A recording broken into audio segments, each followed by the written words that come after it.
Well, good morning. Welcome to Crossroads. If you're a guest this morning, thank you for being here. My name is Ryan, and I'm the lead pastor at Crossroads Church, which means I get to serve our volunteers and our staff as we work towards peace on earth, right? That's what we're all about here, following the peacemaking path of Jesus. So thank you for being here. If you are newer to Crossroads and you'd like to connect, maybe have a cup of coffee, happy hour, whatever it might be, my cell phone number is right there in the program. Just shoot me a text, and we'll set up a time to get together. I apologize that you're having to endure this on video, that I'm not able to be there today. We are away at a conference this weekend, and so it's good to be together, even if I'm not there together in person.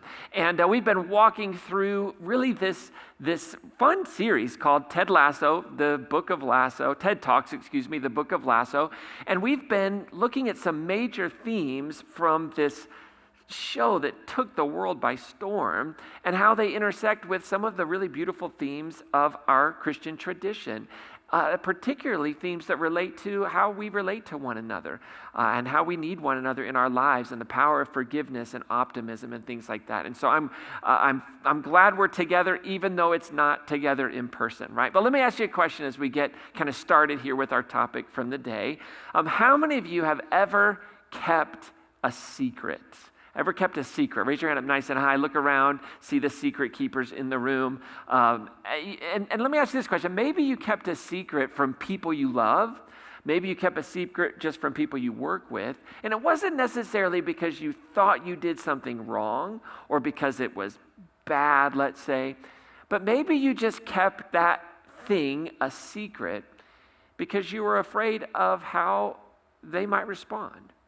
You were afraid of maybe a stigma that was surrounding that detail about yourself. And whatever culture you were in, like your work culture or your family culture or your church culture, you knew that people would look at you differently. And maybe you feel like people would judge you. And so you kind of kept that a secret, right? The reality is that our cultures that we live in, that we exist in, they create stigmas, right? Cultures are those groups that form our identity, right? Our ethnic group, our religious group, hobbies, even things like our gender group, right? And these cultures, they inform us and they train us how to perceive people. And they also train us how to explain our differences. And when those differences, when there's something about us that's different than the way a group or a culture perceives in us, oftentimes what develops is what we call a stigma. And a stigma is kind of this mark of disgrace. And it really is associated with a circumstance or a quality or a person. And stigmas make people just feel different, right? And they can make a person feel different because of the way they live or the way they behave or the way they think or maybe something that happened in their past to them, right? And these stigmas tend to lead to stereotypes, prejudice, discrimination. Think about concepts like mental health or sexuality or the type of job you have or maybe your marital status. Things like addiction or abortion or sexual abuse, right? A lot of times there's stigmas that get attached to those words, those experiences. And they produce labels, right? There's oftentimes a stigma around a mental health, and people use words like crazy, right, instead of unhealthy. But stigmas produce labels, words like lazy or deviant or incompetent. In church world, a stigma label that often shows up is sinner, right? But here's the thing about our stigmas, right? If culture creates stigmas on people that are different or don't conform to the way that group thinks, stigmas then create secrets, right? They create in us this fear that we have to kind of hold in something and not express our truth, right? Secrets, at the end of the day, they kind of hide our reality, right? And it's not necessarily just the stigma or because we believe in a stigma, but because we're just afraid of the stigma. We're afraid of what comes with it. And so we hide our truth because of the fear of that stigma, what people will think of us, or maybe we might feel a sense of rejection, or if someone finds out that I've been through divorce, or if someone finds out that I had to file bankruptcy, or if someone finds out that I'm part of the queer community, what are they going to do? How are they going to respond? And so we hold that secret, and here's the danger with our secrets is we hold those secrets long enough, they create shame in us, right? And we can think about shame, right? Shame can be thought of as the impact or an emotion that sets into our hearts or our lives from a stigma, right? So feelings like embarrassment and self-hate, a sense of failure, and even hopelessness. And this sense of shame often leads to what is called a self-stigma, where we start to believe these things about ourselves that a group or a culture puts on us.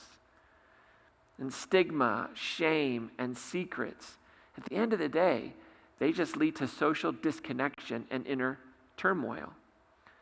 People feel more isolated and separated from others, right? That can actually produce healing. But the stigma and the shame and the secrets, right? We disconnect from people like our family or our friends or our community. And this disconnection can have a negative impact on our own mental health, our physical health. We can start to feel worthless and lonely. And this really brings me to these two characters that I want to talk about today from the Ted Lasso story, Colin and Isaac. Now, Isaac is the team captain of the Richmond Greyhounds, and Colin is another player.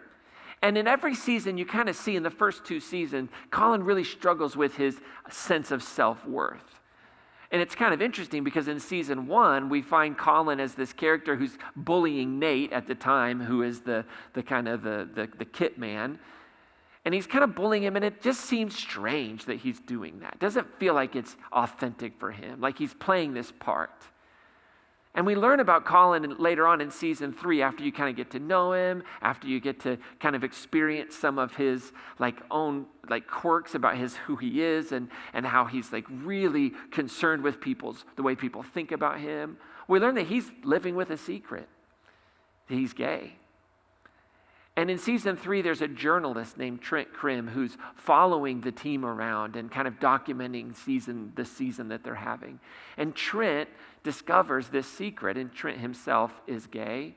And they sit down during one episode and they have a conversation about this. And Trent confides in Colin that he had to come out to his wife and his daughter in middle age. And he talked about how difficult that was, but he talked about how it's left them closer than ever. And then he says this, he says, my point is, it was really difficult to keep and hold that secret. But I'm not a professional athlete. How do you do it? And Colin in that moment kind of responds, well, my whole life is 2 lives really. I've got my work life, and then I've got my dating life. And some guys think it's hot, and others say they don't care, but eventually they get tired and they move on. He says, and then the club brought in Dr. Sharon, who was a sports psychologist. And she made me realize that I have an ache for both my lives to be my only life. He said this, he said, I don't want to be a spokesperson. I don't want a bunch of apologies. All I want is when I win a match to be able to kiss my fella the same way the guys get to kiss their girls. It's really a beautiful conversation about his pain. It's a beautiful conversation about the secret that produces the pain and the stigma that he feels like he's fighting. And there's this sense of shame that has caused him to live what kind of the Bible sometimes calls a split-souled life. Now, stigmas and shame are as old as civilization. Like as soon as human beings started walking around and having some sense of other, right?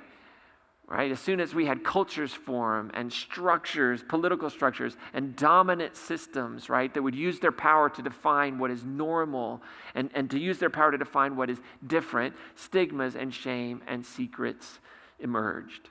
And those stigmas and shame and secrets produced pain and division. And what's really powerful about Christianity, right? At least radical Christianity from the historical Paul and the teachings of the historical Jesus, is that this community that developed very early on was committed to creating spaces and communities that challenged the stigmas and the shame that their cultures had created. And whenever a culture creates stigma and shame, it always comes with the phrase, those people, right? And the beauty of Paul's communities, and when we look at the authentic Paul from his 7 authentic letters, is that Paul lived this radical way of love that tried to tear down those walls. We see that in a really famous passage where Paul writes, in Christ there's neither Jew nor Gentile, slave nor free, male nor female. These two things that separated people, in these other categories. And we see in Jesus how he takes and he deals with the people that his culture would call those people. And we have those people. You grew up with those people. Think for a second. I don't know who they were in your context, in your culture, in your religious upbringing. But I can tell you some of those people in history have been divorced people, poor people, queer people, single people, bankruptcy people, committed a felony people, go to church people, don't go to church people. These are all those people. And those people tend to suffer with secrets and shame and stigmas. But Scripture offers us some wisdom about this, especially in the life of Jesus. And what I want to do for just a few moments is kind of look at what Jesus did when he encountered those people of his time. And the thing that we see consistently is that when Jesus encountered those people, the ones that carried a stigma, he championed them. That's what Jesus does. Jesus championed those people, right? Those people were the ones that the conventional wisdom of his religion labeled and stigmatized. One of those people that Jesus championed were the Samaritans. In Luke chapter 17, verses 30 through 37, we hear this story that's oftentimes called the Good Samaritan, which is a completely racist thing to say, as if a Samaritan being good would surprise people. We should call it the story of the true neighbor, because that's the question, right? What does it mean to love my neighbor, and who's my neighbor? And Jesus has asked this question. So he tells a story about a guy who's walking on a road and he gets beat up, and then a priest comes by and crosses over to the other side, and then a Levite comes by, another religious leader comes by, crosses over the other side and ignores the person who's in peril. But then a Samaritan comes by, a Samaritan who was definitely part of those people for the Jews, who had been marginalized and categorized and shamed. And the story kind of culminates where Jesus asks the person who started the conversation, which of these three do you think was a neighbor to the man who fell into the hands of the robbers, right? So the question is asked of him, who's my neighbor? He says, well, which one do you think is the neighbor? And the man, who couldn't even come up with the word Samaritan, almost refused to say it.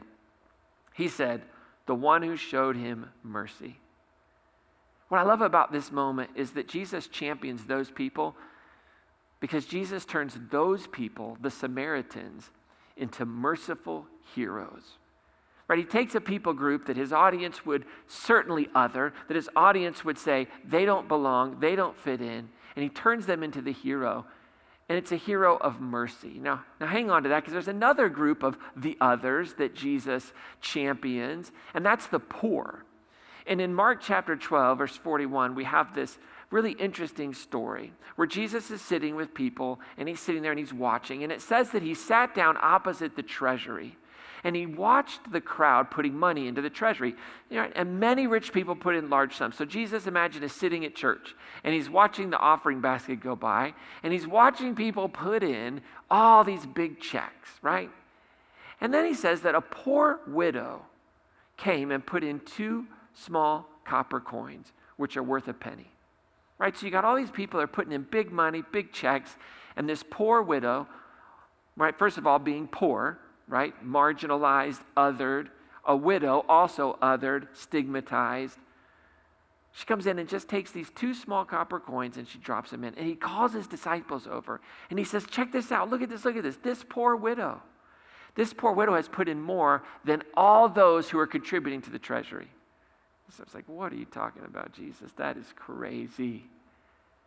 And then Jesus looks on and he says, for all of them have contributed out of their abundance, but she out of her poverty has put in everything she had, all she had to live on. Now the poor and the widow was certainly a those people category in Jesus' culture. They must have done something to deserve what they got. But here's what's beautiful about this story. Jesus turns those people, the poor, into generous heroes. He looks at a person who his culture would stigmatize as worthless, existing outside of the group, and he says, no, this is a model of generosity, and turns her into a hero. I love that. And there's one other group that was certainly the other in Jesus' day, and they were a category of people called the sinners. And in Luke chapter 7, verse 36 through 50, we get this word, and we see and we meet a person who is a sinner. And what happens in this story is Jesus is invited to a religious leader's home, right? One of the in crowd, one of the people who quite honestly would be in a group like many of us who would start to define the others, right? Who would start to say, those people. And so this man named Simon, who is a Pharisee, religious leader, he invites Jesus over for dinner. And while they're sitting there having dinner, a woman walks in, and it's kind of a woman that everybody from the town, according to the story, knows her reputation, and it wasn't good. And so this woman breaks all these social protocols. She doesn't belong there. She's one of those people. And she came in and she stood behind him at his feet, the text says, just weeping. And she began to bathe his feet with her tears and dry them with her hair. And she was kissing his feet and anointing them with an ointment. Now, when the Pharisee who had invited him saw it, he said to himself under his breath, right? Because we would never do that, right? We would never talk about those people under our breaths. But that's what Simon does, this Pharisee. And he says, if this man were a prophet, he would have known who and what kind of woman this is who's touching him, that she's a sinner. What an absolutely devastating way to see someone. Right? He says, if Jesus had any validity, he would know what kind of woman this is, a sinner. And Jesus knew what was in his heart. And he speaks up and he says, Simon, I've got something to say to you. And Simon says, okay, go ahead, teacher, speak, let's do this. And Jesus tells him a parable. He says, a certain money lender had two debtors. One owed 500 denarii and the other 50. And when they couldn't pay, he canceled the debts for both of them. Now, which one of them will love him more? Another beautiful question Jesus asks. And Simon answered, well, I suppose the one for whom he canceled the greater debt. And Jesus said to him, oh, you've judged rightly. You've thought correctly. That's great. And then he turned toward the woman and he said to Simon, do you see this woman here? And he said, I entered your house, Simon, and you gave me no water for my feet, but she bathed my feet with her tears and dried them with her hair. And you gave me no kiss, but from the time I came in, she's not stopped kissing my feet. And you didn't anoint my head with oil, but she's anointed my feet with ointment. And so therefore, Simon, I'm going to tell you what, her many sins that you think are there, guess what? They're forgiven. And that's why she shows great love. But the one to whom little is forgiven loves little. Right? So Jesus kind of enters into the space of the mind of Simon, right? Who wants to see and judge people based upon their actions and their behavior and say, well, this person is worthy and this person isn't worthy. So Jesus just kind of meets him in his own presuppositions. And at that moment, what Jesus does is he turned those people, the sinners, into loving heroes. Heroes of love. That this woman who was the other, those people, he says, no, hold on a second, Simon, you're not seeing correctly. This person knows what love really is. And so here's what I don't want us to miss as we think about this idea of those people. Jesus revealed that those people in his culture were icons of God. What does that mean, an icon of God? An icon is something that stands in, that represents something else that we can see. And Jesus said, hey, listen, here's the deal. The Samaritan, the poor, this woman who you call a sinner, they're all products of these cultural stigmas, yet Jesus saw in them the qualities of God, right? Because in Jesus, God represents, God is non-judgmental. God's not greedy. God's not exclusive. What is God? Merciful, generous, and loving. And so Jesus basically says, listen, if you want to find God, you've got to look at the ones your culture believes are the least worthy of grace and forgiveness and mercy. And why do we look there? Because in them, we learn humility and patience and gentleness and love. Right? Jesus made them the heroes, the others, those people. Ephesians chapter 4, verse 6 through 7 says this, I therefore, a prisoner in the Lord, beg you to walk in a manner worthy of the calling to which you've been called. So to walk in a manner worthy of this call of Christ. And what does that look like? You walk with humility and gentleness, with patience, bearing with one another in love, making every effort to maintain the unity of the Spirit in the bond of peace. And what is the bond of peace? this truth, that there's one body and one Spirit, just as you were called to the one hope of your calling. There's one Lord, one faith, one baptism, one God and Father of all, who is above all and through all and in all. See, what maintains peace and unity in our world is when we recognize that God is the Father of all, the parent of all, the source of all, is above all, is through all, and is in all.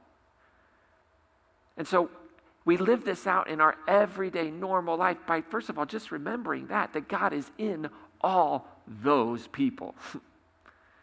God is in all those people that we want to stigmatize, that we want to say, hey, look at them.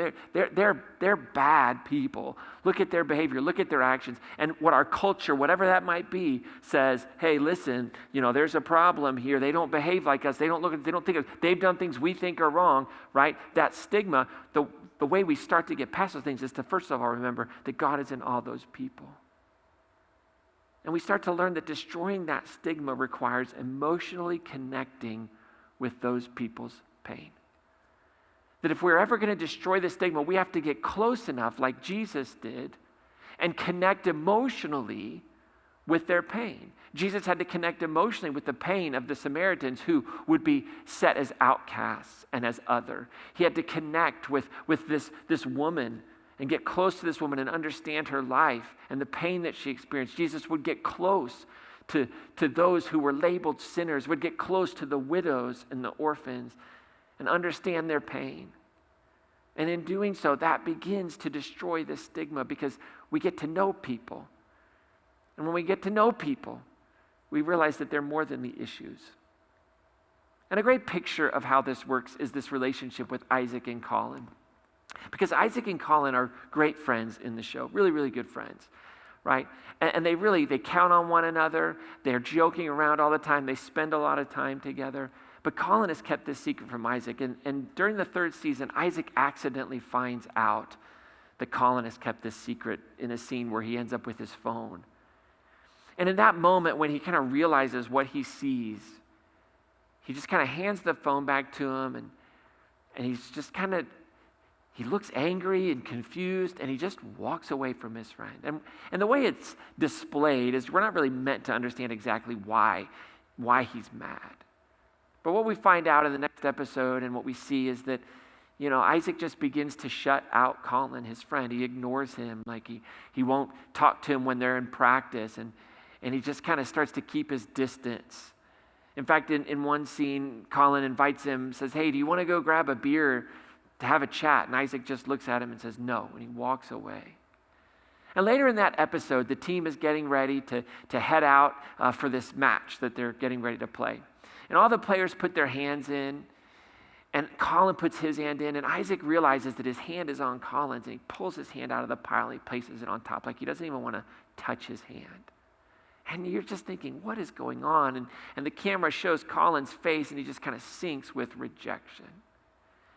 And it just continues on. During the first half of this match, Colin makes an errant pass, and it leads to the other team scoring a goal.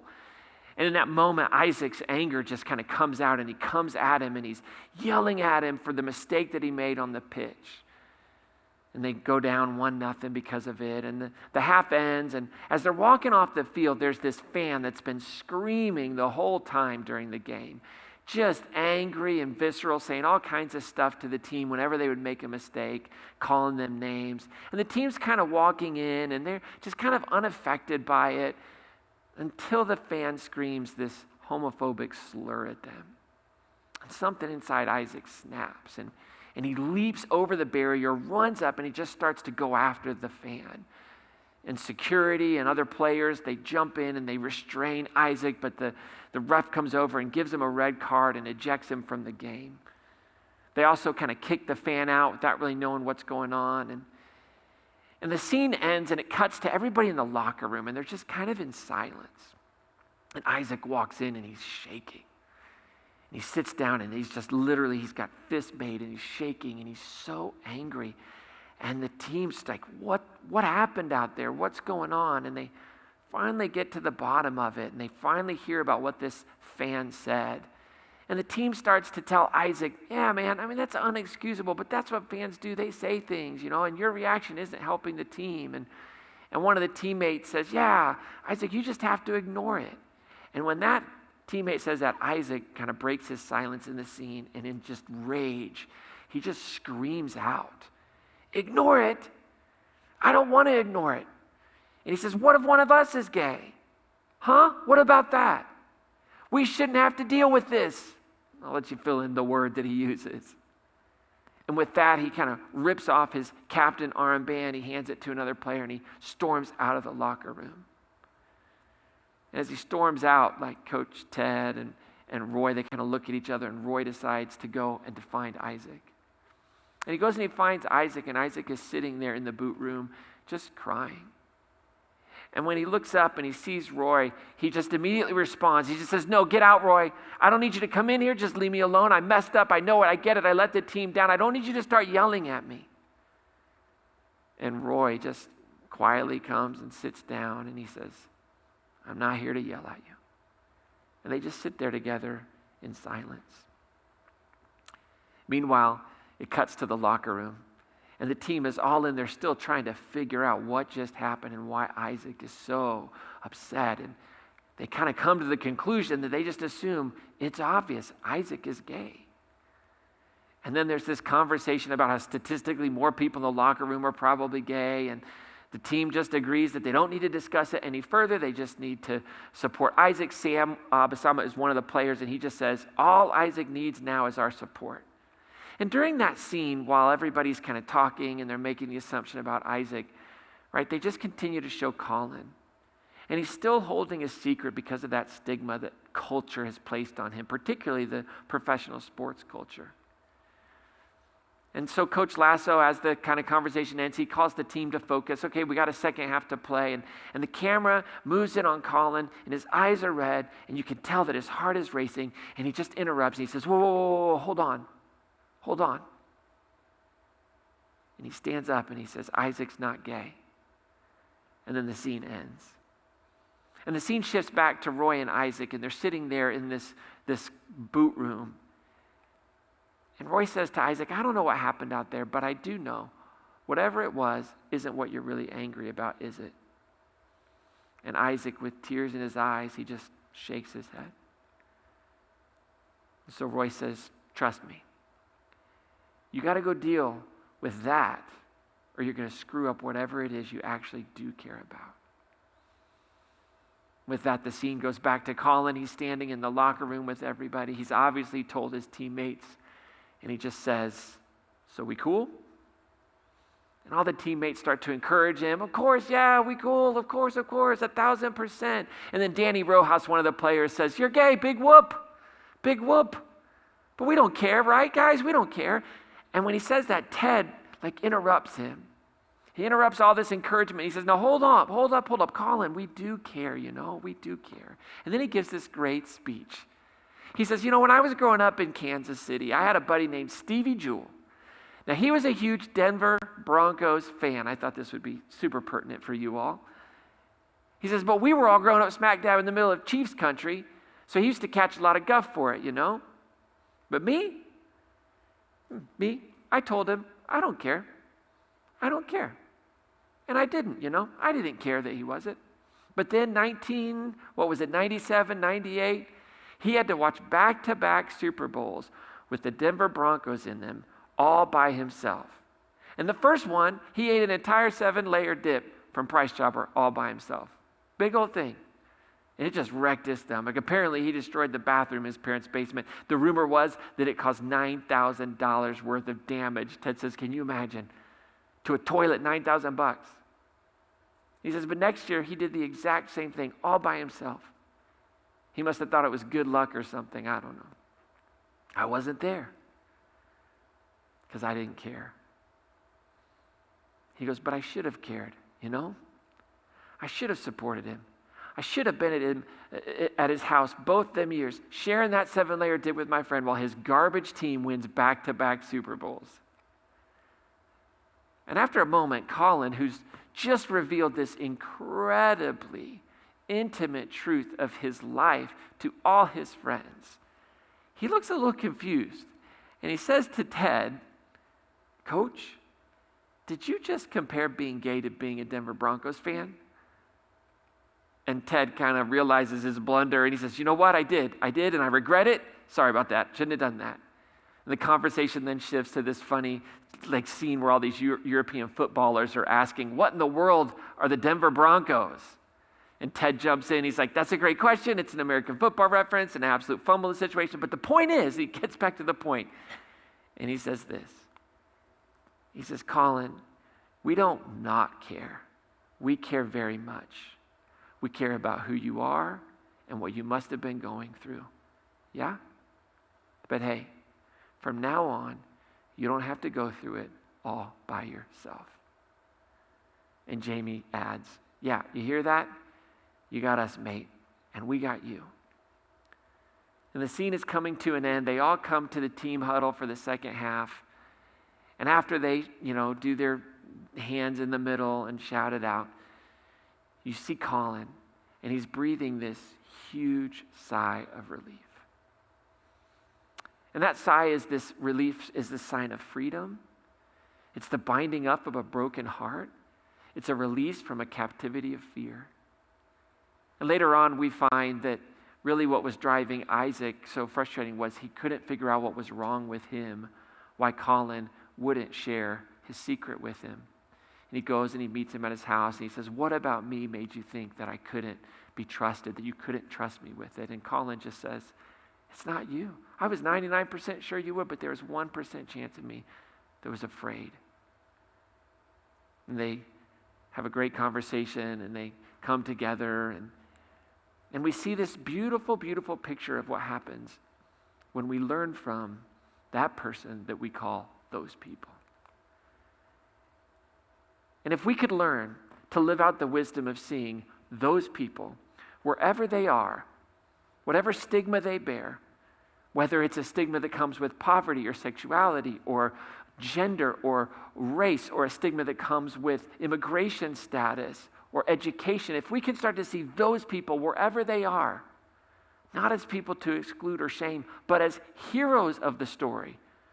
And why are they heroes of the story? Because many of them are the ones who persist in love and generosity and mercy, those divine things, in the face of stigma and shame and secrets. And they become icons of the divine for us.